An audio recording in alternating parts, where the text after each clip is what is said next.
एक छोटे से गांव में रामदीन नाम का एक गरीब किसान रहता था। वह सीधा सादा और मेहनती इंसान था, लेकिन गरीबी ने उसके जीवन को कठिन बना दिया था। रामदीन की पत्नी चंपा भी उसकी तरह सहनशील और प्रेममयी थी। दोनों मिलकर अपनी छोटी सी झोपड़ी में सुख दुख के साथ जीवन बिताते थे। रामदीन के गांव में ठाकुर हुकुम सिंह नाम का जमींदार था। वह बड़ा क्रूर और अहंकारी था। गांव के लोग उससे डरते थे, क्योंकि उसने कई गरीब किसानों की जमीनें हड़प ली थीं।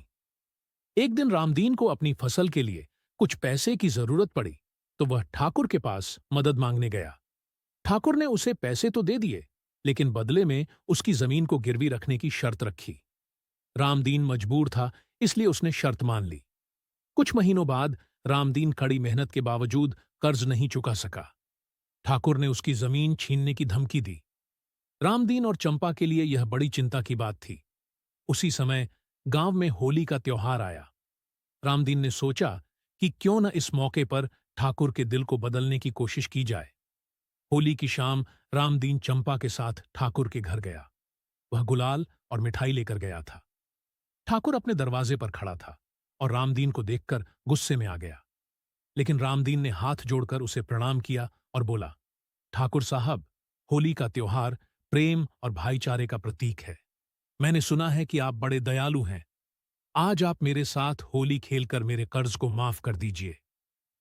रामदीन के सच्चे शब्दों और विनम्रता ने ठाकुर के दिल को छू लिया। उसने पहली बार महसूस किया कि शक्ति और संपत्ति से बड़ा प्रेम और इंसानियत है। उसने रामदीन के कर्ज को माफ कर दिया और उसकी जमीन लौटा दी। इस तरह प्रेम और सच्चाई की विजय हुई। रामदीन और चंपा खुशी खुशी अपने घर लौटे और गांव के लोग ठाकुर के इस परिवर्तन से अचंभित हो गए। सीख: सच्चे प्रेम और सच्चाई से बड़ी कठिनाई को भी दूर किया जा सकता है।